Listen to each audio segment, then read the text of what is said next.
2023. And this hearing is on docket 0710, an ordinance governing construction and demolition operations in the city of Boston, sponsored by Mayor Wu, in accordance with Chapter 2 of the Acts of 2023, modifying certain requirements of the open meeting law, including the requirement that public bodies conduct its meetings in a public place that is open and physically accessible to the public. The city council will be conducting this hearing remotely and is being recorded. This enables the city council to carry out its responsibilities while ensuring public access to its deliberations through adequate alternative means. This hearing is being recorded and is being live streamed at www.boston.gov, City Council-TV. You're on Xfinity 8, RCN 82, FiOS 964. To provide written testimony, members of the public can also email the committee email at ccc.go@boston.gov. If members of the public would like to provide testimony and have not signed up to do so, please email Christine O'Donnell at Christine, CHRISTINE .ODONNELL at boston.gov to request the link. I'd like to stress that we need information for people who are providing public testimony via video conference, especially if you're dialing in with a phone number or if you have an unrecognizable username. So please make sure that your name appears on Zoom so that we can call you when it comes time for public testimony. This morning, I'm joined by my council colleague, Councilor Ed Flynn. This ordinance today before us seeks to reduce worker injuries and fatalities on construction and demolition sites in the city of Boston. This ordinance is filed to require that all construction and demolition projects seeking a permit with the Inspectional Services Department submit a site safety plan affidavit, that workers are trained on the site safety plan, and that a site safety coordinator with at least 30 hours of OSHA training certification be designated for larger construction and demolition projects. It will also give the Inspectional Services Department greater enforcement capacity that they previously lacked. Additionally, this ordinance builds in free multilingual training and technical assistance which will be provided by the newly created Worker Empowerment Cabinet.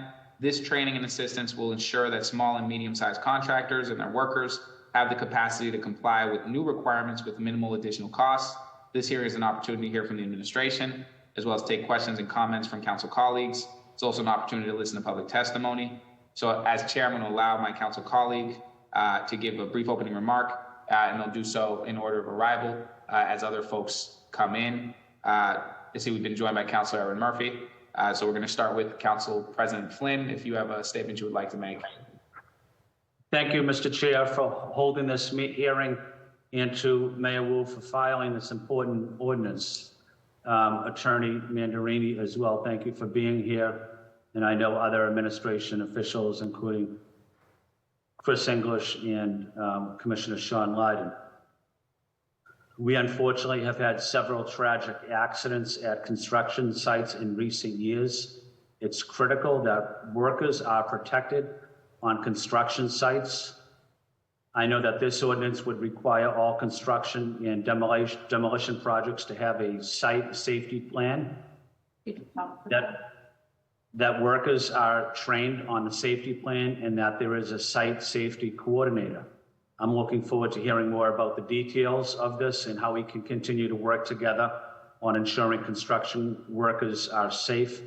Also, I know the critical role that the Greater Boston Labor Council and the Boston Building Trades will play as well.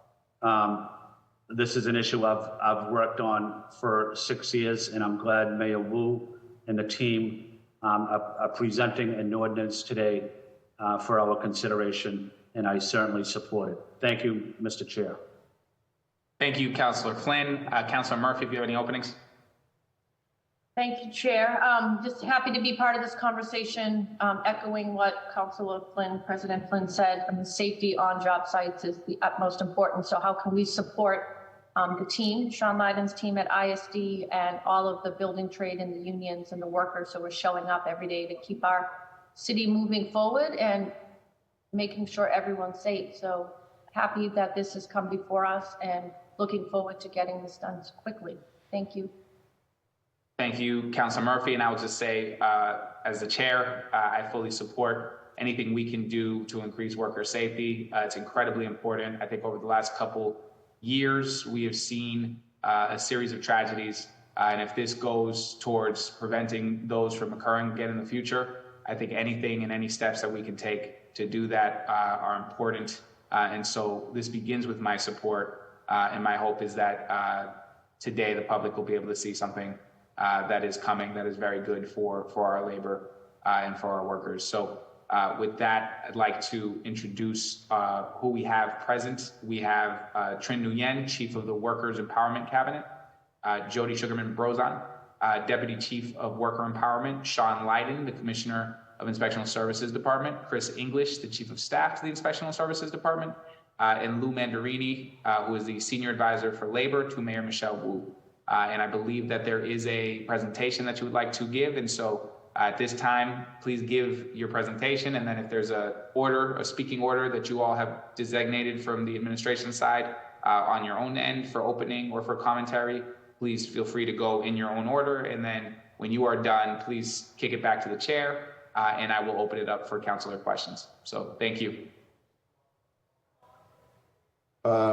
Good morning, Chair Arroyo, President Flynn, Councilor Murphy. I'm Lou Mandarini. I'm a Senior Advisor for Labor Policy to Mayor Wu. I'm going to give a brief opening that will hand it off to the rest of the panel of administration officials about what this ordinance is about and the history of drafting it and the work product that is in front of you today. So as the three councilors touched on in your various openings, since Mayor Wu came into office, we have seen a rash of some high-profile accidents and incidents and near misses that have happened on or near construction sites.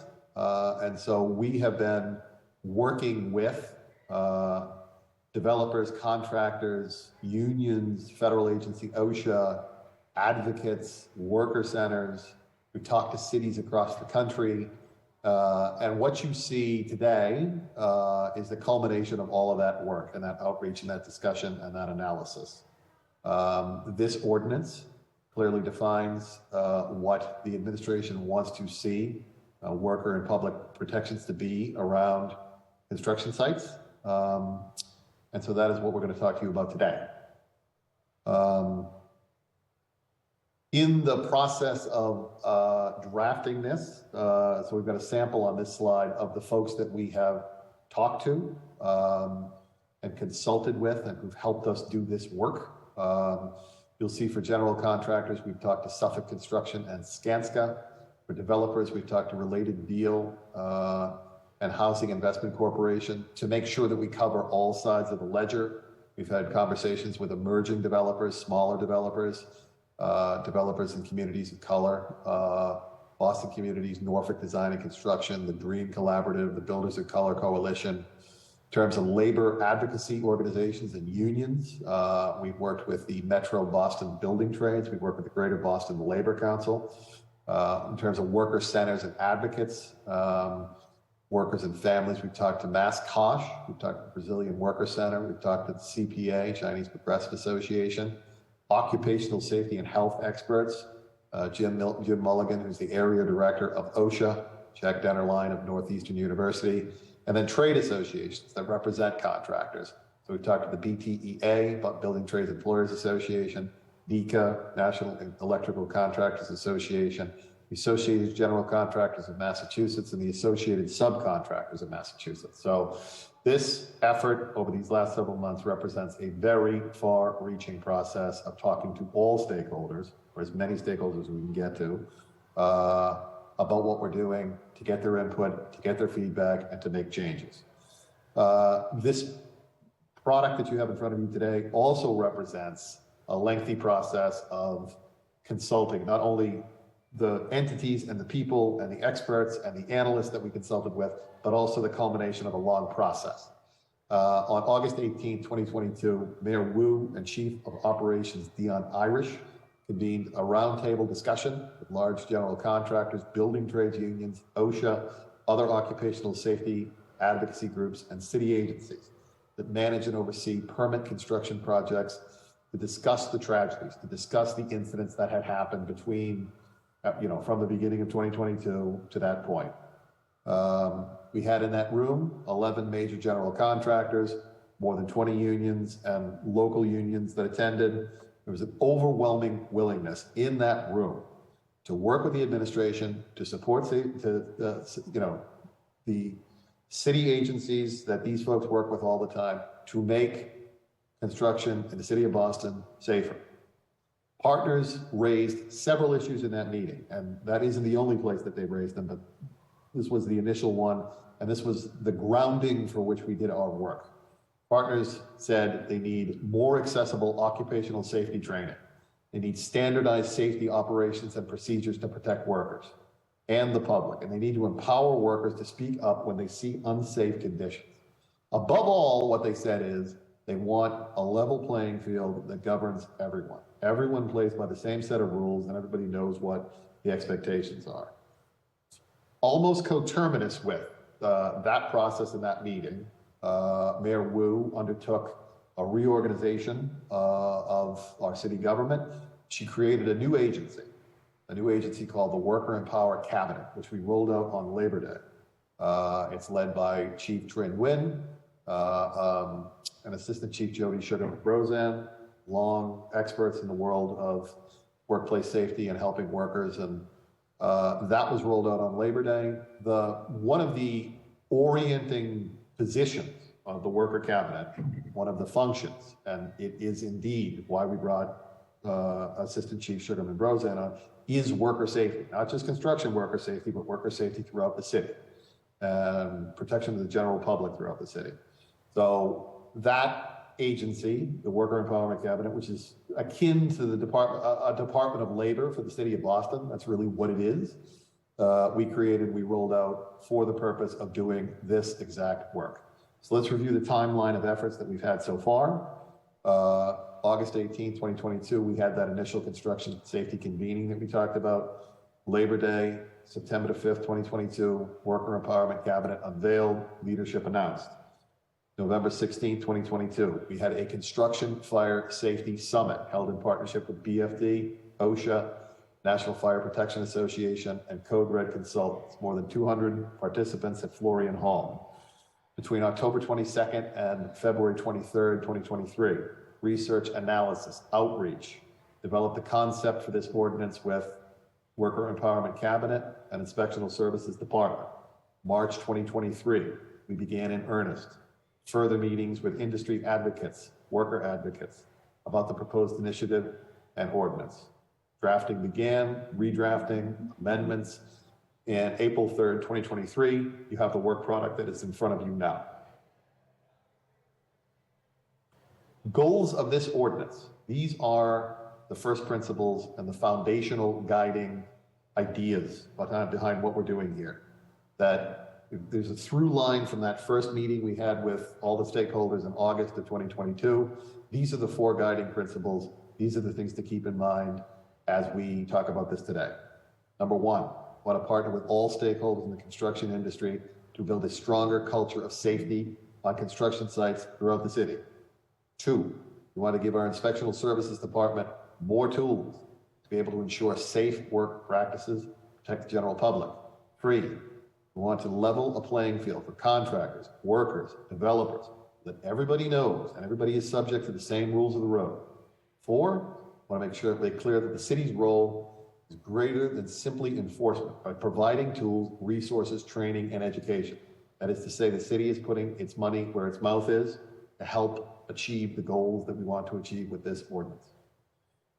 That concludes my portion. I'll be handing it off to Chief Trin Nguyen, but I will say with apologies that I am going to have to drop off this hearing, and I just want to let folks know that, so I can now hand it off to Chief Nguyen. Thank you. Sorry. Thank you, Lou. I'm actually going to turn it over to Jody Sugarman-Brozan, who's Deputy Chief, to talk about the substance of the ordinance. Thank you, Lou. Thanks, Chief Nguyen. My name is Jody Sugarman-Brozan, Deputy Chief in the Worker Empowerment. And thank you, counselors, for making time to hear from us today about this really important issue. And I want to thank all of our partners and the folks who supported us to get to this point. I'm going to say a little bit about what the ordinance will actually do.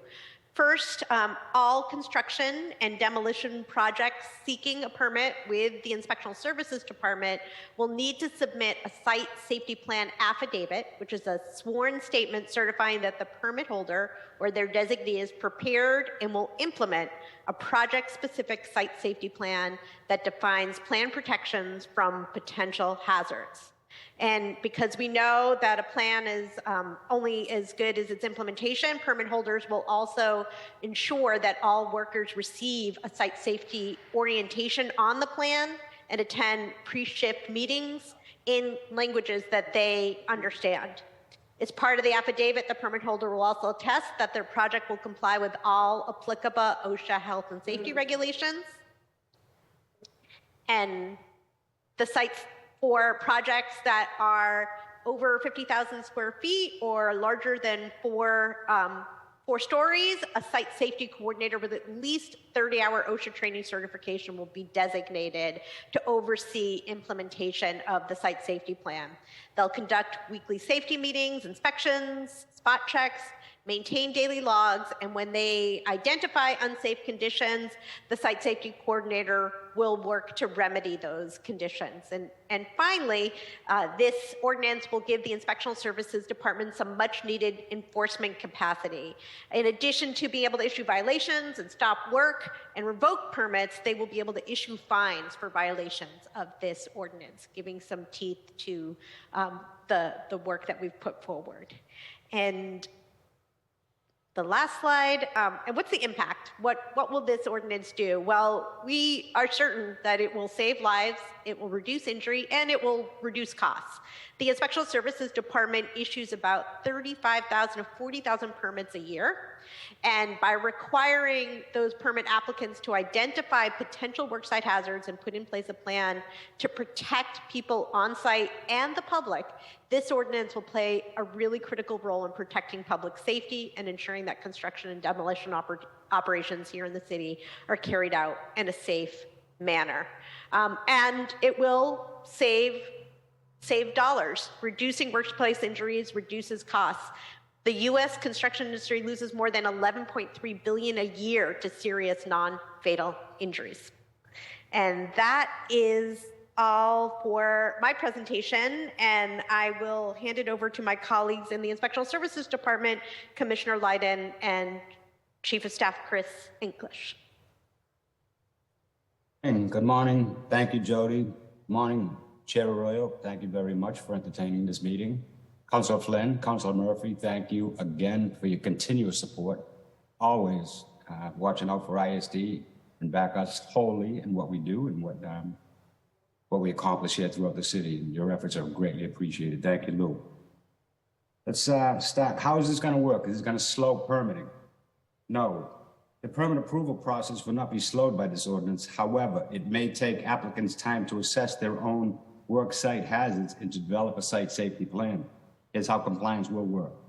The Worker Empowerment Cabinet will work with ISD to provide technical assistance in capacity building. The Worker Empowerment Cabinet will work with the ISD, construction safety allies, and experts to create a toolkit and templates to help permit holders to create these safety plans. And if, as Chief Jody just said, the city, she is implementing programs to help smaller contractors attend OSHA 30 training, which is huge. We currently have ISD inspectors attending OSHA 30 training right now, courtesy of Chief Sugarman Bozeman. The ordinance will make the work of building inspectors and OSHA inspectors easier. When site safety coordinators are required, they're tasked with holding weekly safety meetings, regular safety inspections, and maintaining a safety log that records the results of inspections. Through these strategies, site safety coordinators will be able to identify and intervene when there is a risk of injury to workers or the public immediately. It will be embedded in the permitting process and enforced by the Inspectional Services Department. A site safety plan affidavit will be submitted to the ISD department with all permit applications. Building inspectors will confirm that the site safety plan affidavit is attached as they approve the permits. ISD will enforce the ordinance when on site. Building inspectors can look to ensure that a site safety plan is in place, that workers have been trained, and that the appropriate logs are being kept for projects that require a site safety coordinator. The Inspectional Services Department will have the power to issue violations, stop work, revoke permits, and impose fines upon developers, general contractors, construction managers, and subcontractors found to be in non-compliance with this ordinance.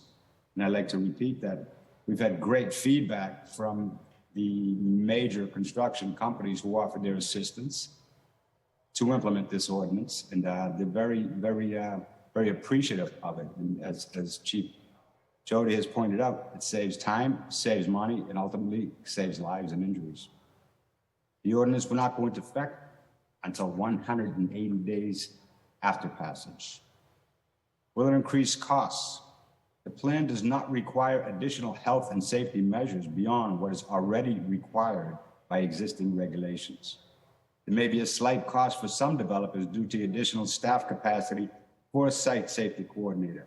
However, this new requirement will only be required for construction projects over 50,000 square feet and demolition projects for buildings 4 stories or larger.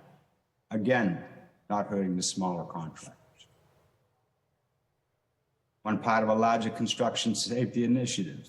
Building capacity of the City of Boston staff who will be part of enforcing the new ordinance. First OSHA 30 training is already ongoing. We want to provide free OSHA 30 training for small and medium-sized contractors to ensure this ordinance does not create any barriers whatsoever. Worker empowerment will work with ISD to convene an ad hoc advisory board of experts, industry, and advocates to create a toolkit of sample site safety plans and other helpful material.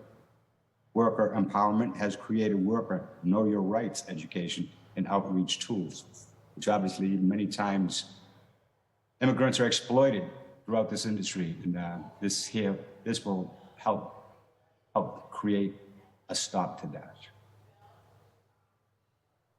And at this point here, I'd like to turn it over to our Chief of Staff, Chris English, if he has any comments on what we're doing right now, and we can open it up to the floor for questions after that. Chief? I think Chief Wynn was next up on the list. Oh, I'm sorry. Sorry, Chief. Great, thank you. Thank you, Commissioner Leiden. I feel like everybody should be chiefs here because they're all doing the work and all the expertise in the room. I want to thank Councilor Flynn, Councilor Murphy, and Councilor Arroyo for listening to us and then also working in partnership with the work that we do day in and day out. I want to thank you for your service and your work. I'm just going to close it out by saying that, look, this ordinance is one of many steps and programs and planning that we are taking.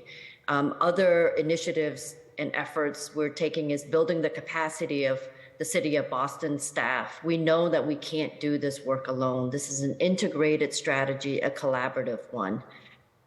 We will be working with various city agencies, particularly ISD, who will be part of an enforcing of the new ordinance.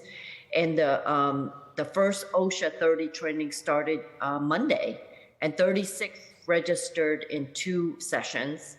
So we have an overwhelming demand for the OSHA training and this construction safety learning. We're also coordinating office hours with questions, answers, conversations. We're committed to learning on the ground with developers, contractors, general contractors, stakeholders, workers, and families. So we're listening and learning, and we are committed to efforts that work for everyone. We also, as you heard many times, we are providing free OSHA 30 training for small and medium-sized contractors. This is open and accessible. It's not free to us because we do have to roll up our sleeves, get the right trainers, organize logistics to make the training happen. We're happy to do that work. It is free and accessible to all of contractors, staff, and variety of stakeholders who would like to learn more about OSHA training. And we're offering that for small and medium-sized contractors free of charge. And this is to ensure that this ordinance does not create any barriers. We will continue to listen and to learn so that we can provide additional technical assistance and other trainings and resources that are required. As relevant to the worker empowerment, we will continue to work with ISD to convene an ad hoc advisory board of experts, industries, and advocates to create a toolkit of sample site safety plans and other helpful materials. Again, we want to make this work for everyone. And it's not just the ordinance, but the efforts around it day in and day out that makes compliance work for every department, every stakeholders, every internal and external stakeholders, so that we can make every worker a safe environment for them to work in. And the worker empowerment also has other toolkits such as Know Your Rights, salary negotiations in several languages and different groups, and pop-ups in neighborhoods. So we are committed to the worker empowerment of the city of Boston. This is one of many efforts. We look forward to hearing your thoughts and continuing to listen and to learn as we're doing our work. Thank you so much. Councilors, if I may just add one thing that I forgot from the introduction that we do not, as an administration, want to omit. You know, we know all councilors care a great deal about their districts and the overall well-being of the city, but just wanted to give a real thank you to President Flynn for your long-standing work in this area. You know, and I know two of the incidents that gave rise to this ordinance and the work that we're doing occurred in your district. So I know you feel this with a special acuity. So we just wanted to say thank you for the fact that you've been in the trenches for a long time on this, and I should have had that in the opening.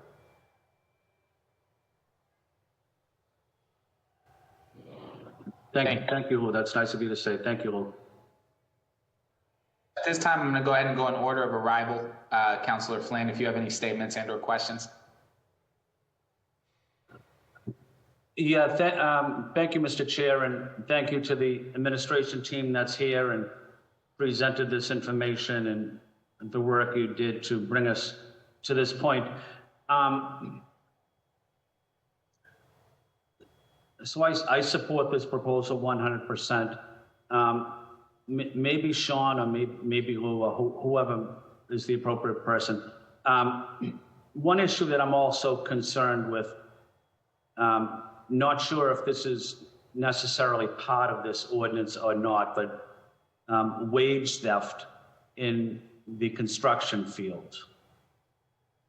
Are we also trying to ensure to work with contractors, developers, that when workers work, they are being paid and that those wages are not being withheld? And certainly it goes along with safety in the workplace, but would wage theft related issues be part of this?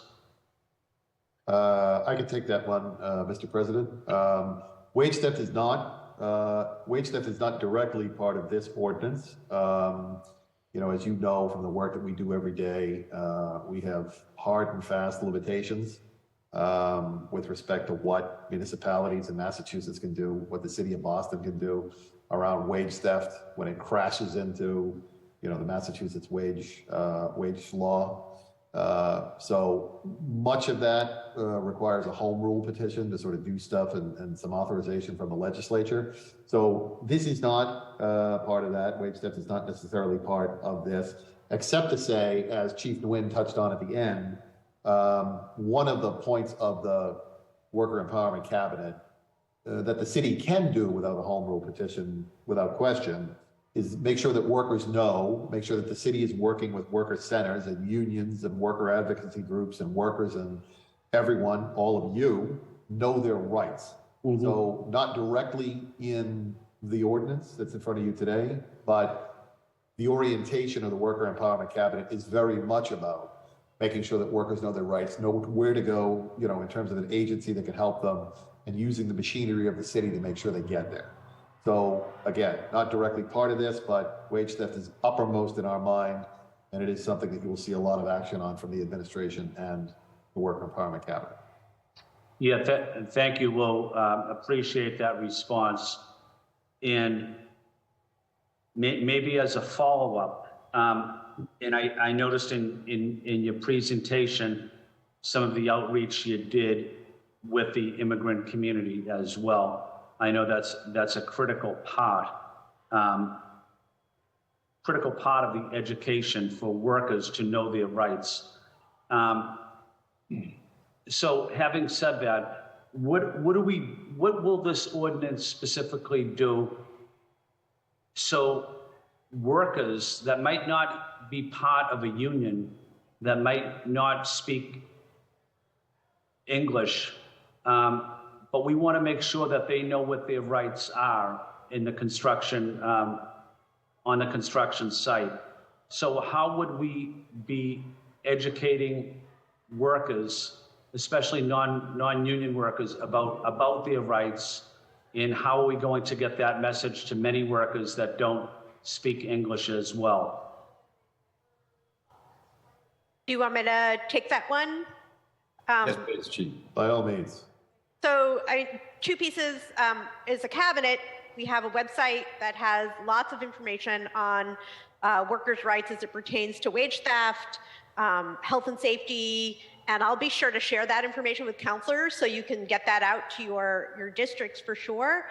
With regard to this ordinance, a really important piece of it is that workers will be trained on the site safety plan and the language that they understand, and they'll be trained annually if they're on site for more than a year, and they'll be part of pre-shift meetings. So we're really wanting to make sure that they understand, and that site safety plan identifies the potential hazards for them and the public. The information will be shared with them when they come on site, and also regularly to ensure that they're up to date when things change. So as we know that when workers know the potential hazards and know how to protect themselves, that's a critical piece of knowing their rights. I would also add to, Counselor, is that we know that toolkits are only useful if they're out there and getting the message to the ground. And so we work very closely with worker centers. We work closely with ambassadors on the ground, influencers, to make sure that that knowledge and that toolkits gets to the ground in the languages and in the cultural appropriate ways that is needed. So we do roll up our sleeves and make sure we work with partners to get that message and know your rights on the ground. Clearly, there's much more work that needs to be done, but those are some of the things that we are doing. Thank you, Tren, and thank you, Jody and Lo. And as you probably know, again, I support this, and I think it's a wonderful ordinance. And my last point is, like you, I have zero tolerance for any developer or contractor that doesn't pay their workers the wages that they were promised, that they don't provide a safe work environment, that they're exploited, especially if they're immigrant workers. So I want to take this opportunity to let people in the construction field know that it's about treating our workers, regardless if they're union or non-union, treating them with respect, treating them with dignity, and they are part of the Boston family. Thank you, Mr. Chair. Thank you, Councilor Flynn. Councilor Murphy. Thank you, Chair. And thank you to Lou and others who spoke up. Just echoing also that we need to make sure that our workers feel safe no matter what work site they show up at. And if, hopefully not, but if and when something does go wrong, that we have systems in place to support them, and making sure also we're supporting ISD and the other city departments that have to implement maybe some new rules going forward, that I'm also here to support on that end to make sure that we're working together. Because at the end of the day, I believe we all agree that the safety of our workers is utmost important. So thank you. Thank you, Chair. Thank you. I don't believe we've been joined by any other counselors, so I'll take this time to just say thank you for putting this plan together.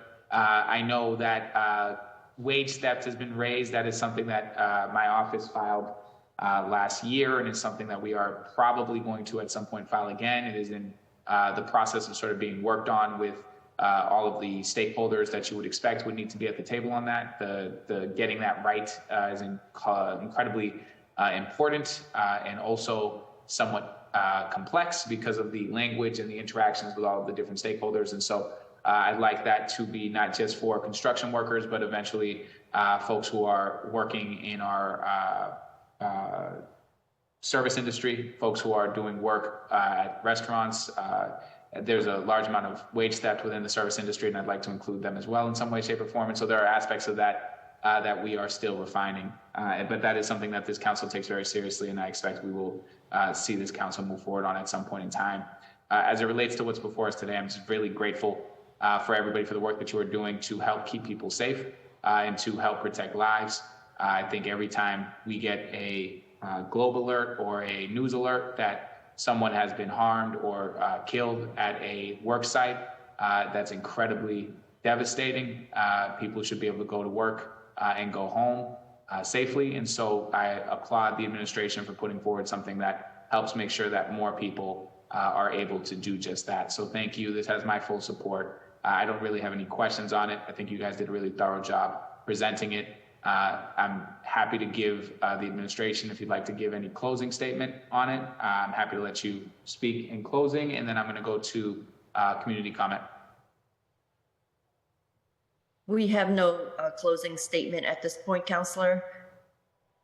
Well, thank you all. I appreciate it, and I look forward to the passage of this.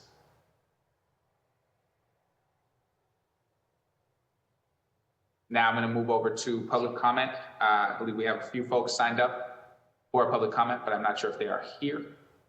If they are here, please bring them into as panelists. If you are here to do public comment, please make sure that you both raise your hand so that we know, and two, accept the prompt to become a panelist so that you can give that public comment. Alvega, we're going to start with you. Public comment, we're going to give everybody 2 minutes or there's abouts. If you just say your name, who, if you're affiliated with any organization, and then your comments. Thank you. Thank you so much. Good morning, Chair Arroyo, City Councilors, and all those here on behalf of the City of Boston. I'm Chief of Strategy and Engagement at MASCOSH, the Massachusetts Coalition for Occupational Safety and Health. I'm here today to provide testimony in support of an ordinance governing construction and demolition operations in the City of Boston.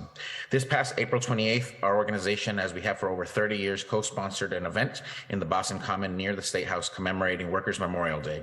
We read the names of 51 Massachusetts workers who died this past year while on the job and released our annual Dying for Work in Massachusetts report, which highlights these preventable deaths and recommendations and solutions we believe are necessary to prevent workers' names from being part of the ceremony and report year after year. In 2017, our ceremony featured 2 workers whose names we read and featured in that report, and they were Kelvin Maddox and Robert Higgins, who died as a result of a trench collapse in the South End neighborhood where they were working the previous fall. The ceremony that we held this year, several of Kelvin's family members joined us, including his sister, Melinda Ushry Maddox, who drove in and flew in from out of state to be with us that day, and where we heard from his granddaughter, who shared a poem about Kelvin and shared with us how this changed their lives forever and continues to impact them to this day. Needless to say, we believe that every workplace tragedy is preventable, and we believe the lives of these workers, as well as many other workers' lives, like that of Peter Monsini, who died last year at the Government Center demolition collapse, could have been saved had all appropriate safety and health measures been adequately taken into consideration before and during the work they were performing. An average of 15 workers die every day on the job in our country. Every day, news articles are written, investigations are conducted, and citations are issued, and then it starts all over the next day. These are not accidents or random occurrences. They are generally caused by unsafe working conditions in clear violation of OSHA safety and health standards and other recognized safe work practices. Here in the Commonwealth, we saw 9 construction workers die this past year, 2 of which were here in the city of Boston, and just this year have also had 1 construction worker lose their life in January. In the majority of cases, the lack of protective systems such as proper site safety plans or not having a competent person on site led to these workplaces becoming a final burial ground for too many workers. Other workers we also know were severely injured or had amputations as a result of these lax safety measures. We believe an ordinance like this will help to reduce the number of injuries and fatalities construction workers face too often in our state and city when doing this dangerous and hazardous work. Although there are OSHA regulations and standards and protections for all employees, we know this is not enough as they lack the resources needed to inspect and enforce these laws at all construction and demolition projects in our city. There are also very low fines, which are almost always appealed by employers who just see this as a cost of business. We need ordinances like this to be put into effect as soon as possible so that any worker who goes to their job site will understand the risks they are facing, be properly trained on the safety and health measures needed to do this work, and know that employers have submitted affidavits that have site safety plans, as well as certified and trained site safety coordinators who can maintain the safety of all employees on a daily basis. We know that when these measures are in place, the city will also be able to shut down unsafe sites and hold accountable employers that violate these laws or are not compliant with these standards and protections. We appreciate what Mayor Walsh and the City of Boston did to protect workers here by passing an ordinance in 2017 that looked at companies' 5-year history of OSHA violations to determine whether they were severe violators. This allowed the city to deny permits and licenses needed for construction work like excavating and trenching work, and by employers and contractors with poor safety records. We applaud Mayor Wu and the staff of the Worker Empowerment Cabinet for building on these efforts by proposing the ordinance we are discussing here today. We know that more protective measures like this are needed as a deterrent to employers who choose to skirt safety and health laws in our city and risk having workers be needlessly injured or die as a result of their negligence.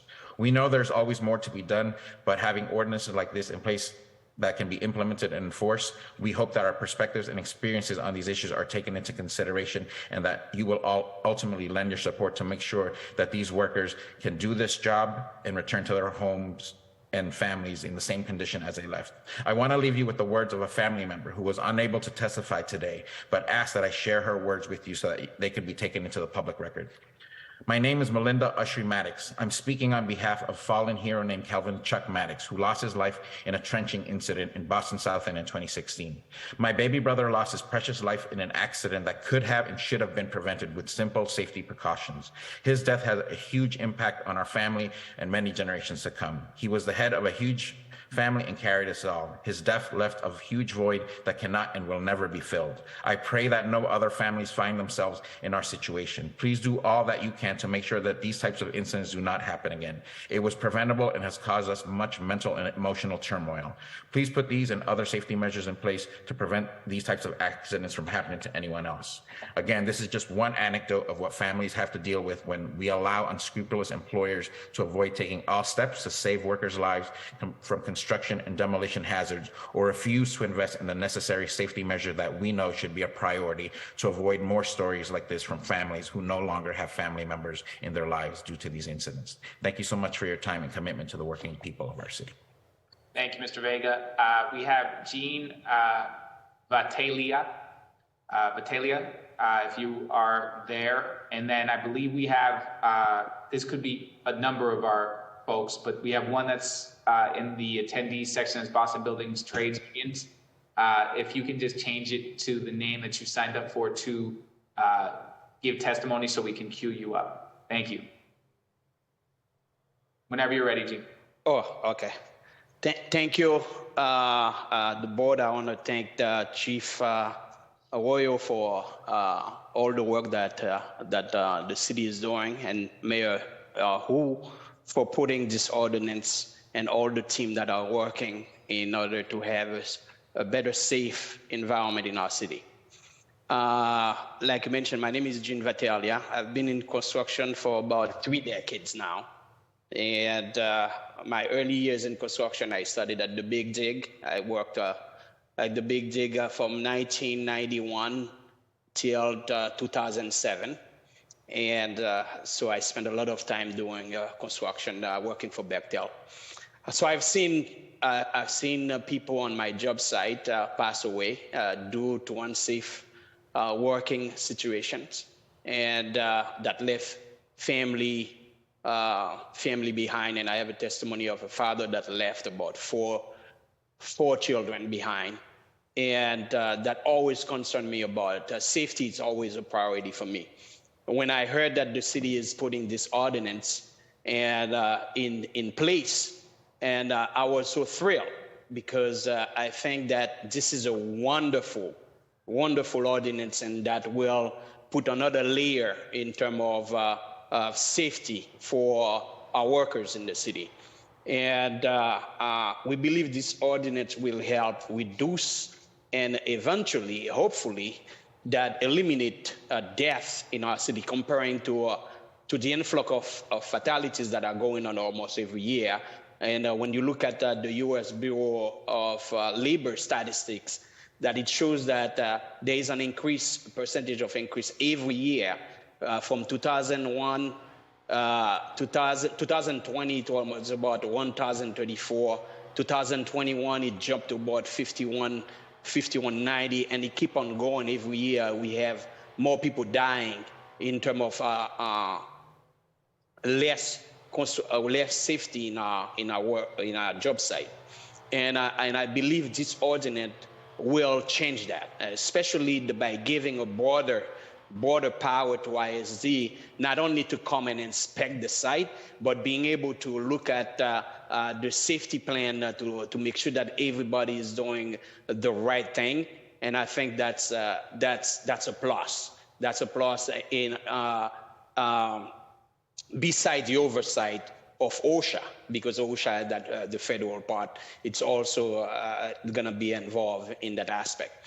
And I do believe that this ordinance will save lives, and especially I was so happy to see that it's only for construction, that if a brand new building going up from 50,000 square feet, if it is demolition, it's for 4-story up. So it doesn't impact really the small little companies and that do not have the power or the fund to have their personnel come and do 30 hours OSHA, and which will cost them some money. But we do know that despite that safety costs money, but it is worth it. And I'm so happy that we moved a little bit closer to our goal, is to make sure that we have zero accident in our job site.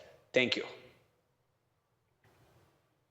Thank you, Gene. I believe we have Brian Doherty next, and then we have two other folks who have signed up for testimony. Please hit yes on panelist. Otherwise, we will not be able to let you give public testimony. So if you would still like to give public testimony, when you see the accept panelist invitation, please hit yes on that. Thank you. And with that, I want to give Mr. Doherty his time to speak. I saw he was on here. I'm not sure if he still is.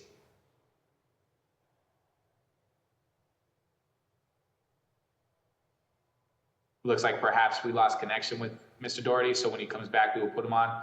I see that we have two other folks who signed up for public comment in the attendees section. If we can invite them on, please accept the panelist invitation. Also, I see that he's logged back on as well, so if we can bring him back as well.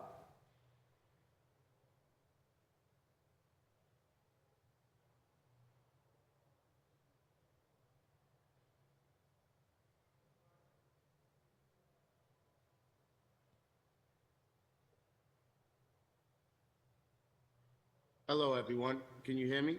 Yep, certainly can. Okay, I just wanted to say, thank you for having me. My name is Shaitan Green. I'm the business agent of the Boston Building Trades Unions. We represent 35,000 union construction workers and their families in the city of Boston. We do this in partnership with 300 union construction companies. Every worker deserves fair wages, healthcare benefits, retirement benefits. In addition to that, access to world-class training and safety programs. We invest over $50 million per year on these protections through our union apprenticeship programs and journey level upgrade trainings. We are on here this morning in support of this legislation.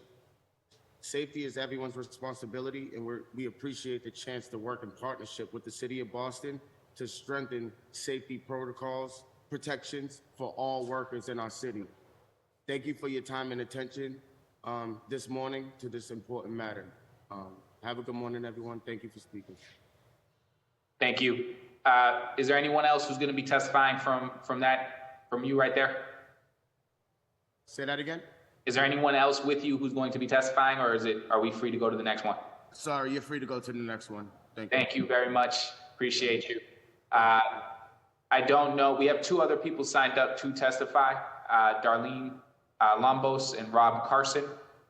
You've been offered the ability to join as a panelist, but I don't believe that you have hit the yes on that. And so we're going to try one more time to give you a chance to testify by offering you the opportunity to be promoted to a panelist. Please hit accept. If you don't, then you can't testify. And so I would like to let you have an opportunity to speak, but if we can't, there we go. One's good. I don't know, Mr. Carson, if you'd still like to speak or not, but in the interim, I'm going to go to Ms. Lombos. Hi, everyone.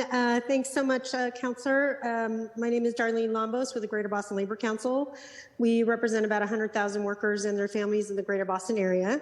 And I did want to just testify in favor of this ordinance. We obviously stand with our sisters and brothers and siblings in the construction industry and support health and safety all around for all workers. But this ordinance in particular is something that we've worked on together with the administration, with you all, and hopefully that will pass, and want to make sure that people understand that the labor movement is absolutely, worker safety is at the center of our work. So I just wanted to make that clear, and we are completely supportive and want to work in partnership with making sure this ordinance passes. Thanks so much. Thank you. I'm going to try one more time for Mr. Carson, because I would like to give everybody a chance to speak. But if you're unable to, for whatever reason, it's understood, and you can actually email ccc.go@boston.gov your statement, and we will make sure that it is included as well on the record. Okay, with that, I'm going to go ahead and adjourn. Thank you, everybody, for your time.